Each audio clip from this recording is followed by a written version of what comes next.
علیکم ورحمۃ اللہ وبرکاتہ۔ الحمد للہ وحدہ والصلاة والسلام علی من لا نبی بعدہ، اما بعد۔ اعوذ باللہ من الشیطان الرجیم، بسم اللہ الرحمن الرحیم۔ یا ایہا الناس انا خلقناکم من ذکر وانثی وجعلناکم شعوبا وقبائل لتعارفوا ان اکرمکم عند اللہ اتقاکم۔ اسٹیج پر بیٹھے ہوئے معقر علماء کرام اور معزز سامعین حضرات جو ہندوستان کے گوشے گوشے اور چپے چپے سے تشریف لائے ہوئے ہیں، آل انڈیا اہل حدیث کانفرنس جو 35ویں آپ جو اس میں سماعت فرما رہے ہیں، اس میں شرکت کیے ہوئے ہیں، اس کا موضوع جو رکھا گیا ہے احترام انسانیت اور مذاہب عالم، یہ اپنے نوعیت کا بڑا حساس موضوع ہے اور تمام خطباء نے اسی موضوع پر گفتگو کی ہے۔ اللہ تبارک و تعالیٰ نے ساری انسانیت کو ایک کنبے سے، ایک قبیلے سے، خاندان سے جوڑا ہے۔ آپ اس بات کا اندازہ قرآن کی آیت سے لگا سکتے ہیں جو میں نے خطبے کے بعد آپ کے سامنے پڑھی ہے۔ اس کے اندر اللہ تبارک و تعالیٰ نے ساری دنیا کے انسانوں کو آپس میں بھائی بھائی قرار دیا ہے۔ بتایا یا ایھا الناس انا خلقناکم من ذکر و انثی، اے لوگوں، ساری کائنات کے انسانوں کو مخاطب کر کے کہا کہ اے ساری دنیا کی مانو ذاتی، اے انسانوں، ہم نے تم کو ایک مرد اور ایک عورت سے پیدا کیا ہے اور ہم نے تمہارے شعبے اور قبیلے بنا دیے ہیں، اور اس کی وجہ یہ ہے کہ لتعارفوا، تاکہ تم ایک دوسرے کو پہچان سکو۔ تو یہ کہا کہ یا ایھا الناس انا خلقناکم من ذکر و انثی، ہم نے ساری انسانیت کو، سب کو ایک مرد اور ایک عورت سے پیدا کیا ہے۔ تم سب کا باپ ایک ہے، تم سب کی ماں ایک ہے، تم سب کا باپ آدم اور تم سب کی ماں ایک حوا، جس کو آپ آشو کہہ لیں، ہیووتی کہہ لیں، شتروپا، تم سب ایک ہی باپ کے اور ایک ہی ماں کے بیٹے ہو، یعنی تم سب آپس میں بھائی بھائی ہو۔ قرآن کریم کی ایک آیت ہم اور آپ کے سامنے پڑھ رہے ہیں، اس سے آپ اندازہ لگا سکتے ہیں کہ اللہ تبارک و تعالیٰ نے فرمایا کہ تم کسی بھی مذہب کے یا کسی بھی مکتبہ فکر سے تمہارا تعلق ہو، لیکن عدل و انصاف کا جب معاملہ آئے، نیائے کا، ججمنٹ کا جب معاملہ آئے، تو اس میں تم کسی کو یہ نہیں دیکھو گے یہ کون ہے، کس دھرم سے ہے، کیا ہے۔ آپ اس بات سے اندازہ لگا سکتے ہیں انسانیت اس وقت تک برقرار نہیں رہ سکتی ہے جب تک کہ دنیا کے اندر عدل نہ ہو، جب تک کہ ہم عدل سے کام نہ لیں۔ فرمایا وَلَا يَجْرِمَنَّكُمْ شَنَآنُ قَوْمٍ عَلَىٰ أَن لَّا تَعْدِلُوا، صاف لفظوں میں فرمایا کہ اے لوگوں، کہیں ایسا نہ ہو تمہیں کسی قوم کی دشمنی اس بات پر تمہیں مجبور نہ کر دے کہ تم اس کے ساتھ انصاف نہ کر سکو۔ انصاف ہر حال میں کرنا ہے، چاہے وہ کسی بھی مذہب کا ماننے والا ہو۔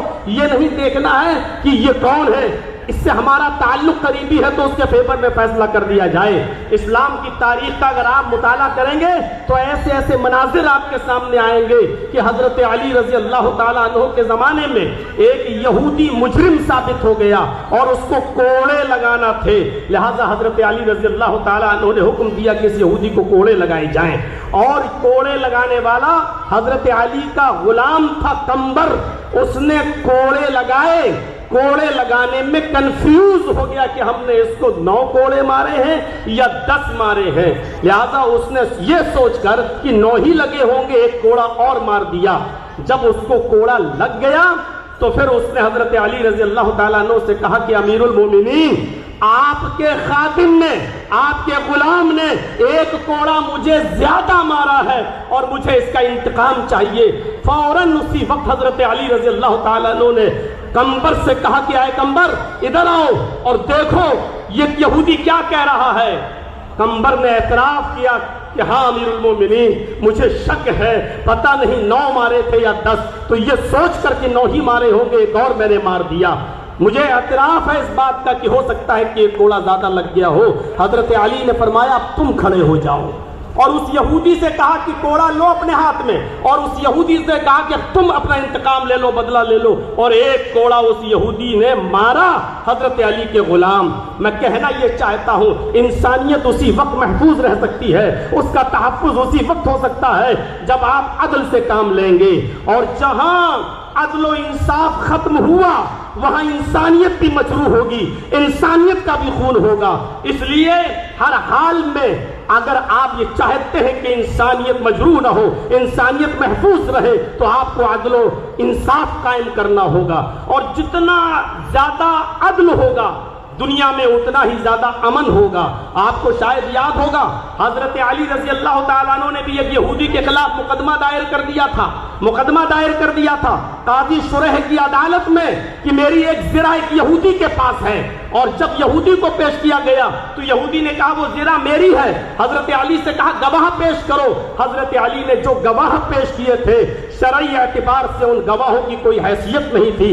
قاضی شریح نے امیر المومنین حضرت علی کے خلاف فیصلہ سنایا، یہ کہتے ہوئے کہ اے علی، آپ نے جو گواہ پیش کیا ہے وہ آپ کا بیٹا ہے، اور شریعت محمدی کے اندر بیٹے کی گواہی باپ کے حق میں تسلیم نہیں کی جاتی ہے۔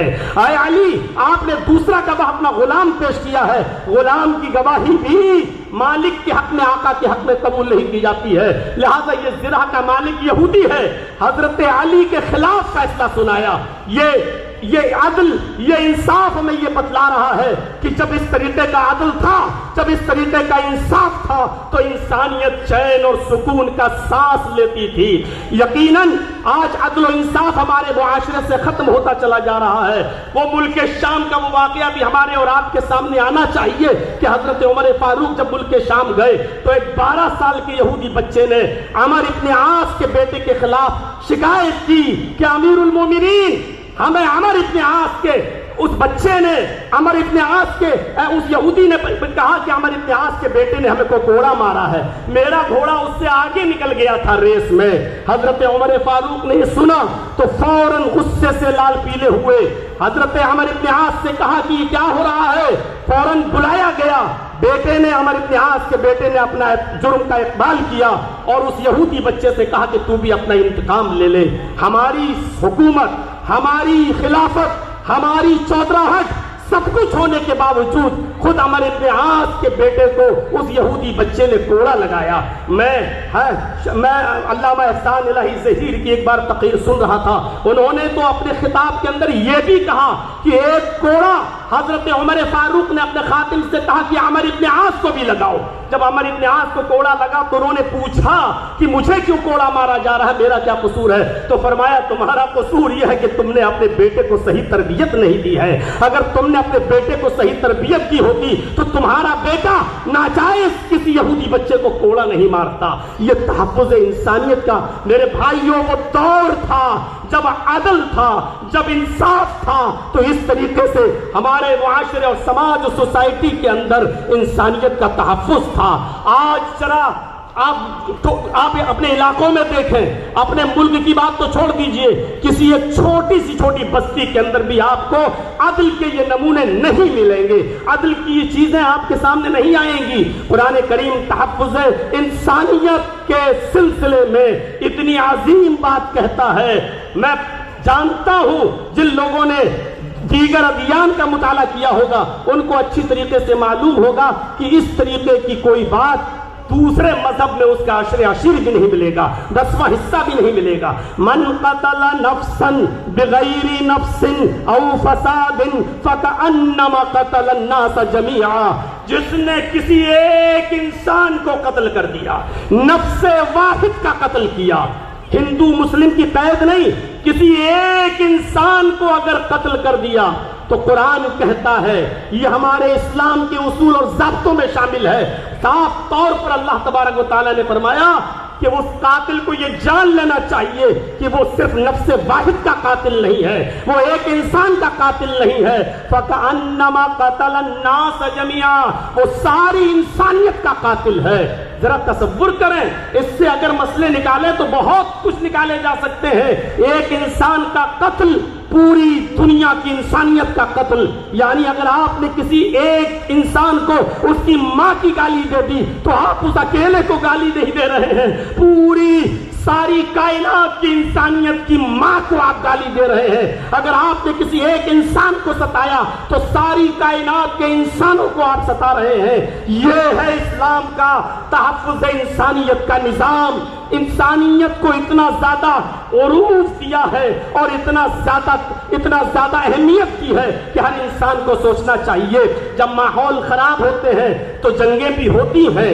اگر آپ ہمارے ملک پر کوئی ٹیڑھی نظر ڈال کے دیکھیں تو کیا ہمارا ملک خاموش بیٹھا رہے گا؟ ہوتا ہے. اسلامی دور میں بھی جنگیں ہوئی, لیکن تعجب کریں گے آپ. سوچئے اور سمجھنے کی کوشش کیجئے کہ اللہ کے نبی صلی اللہ علیہ وسلم کے زمانے میں بھی جنگیں ہوتی تھیں, لیکن آپ کو یہ معلوم ہونا چاہیے کہ ان جنگوں کے اندر بھی کتنی پابندی تھی کہ محمد رسول اللہ نے کہا اگر آپ کو لوگ مجبور ہی کر دیں اور لڑنے پر آپ آمادہ ہی ہو, اس کے علاوہ کوئی چارہ نہ ہو تو تم جنگ کرو, لیکن یاد رکھنا اس جنگ کے اندر کی تمہارے لیے اصول ہے, اور اصول یہ ہے کہ تم کسی بوڑھے کے اوپر تلوار نہیں چلاؤ گے, تم کسی عورت کے اوپر تلوار نہیں چلاؤ گے, یہ تم کسی معصوم بچے کی گردن پر تلوار نہیں چلاؤ گے. یہ اصول اور یہ ضابطے بتائے ہیں. یہ نبی اکرم کا یہ فرمان پوری دنیا کی انسانیت کو سوچنا چاہیے کہ آج اسرائیل کس طریقے کی بمباری کر رہا ہے اور ناجائز طور پر فلسطین کے معصوم بچوں کو مار رہا ہے, قتل کر رہا ہے, عورتوں کو مار رہا ہے یا بیوہ کر رہا ہے.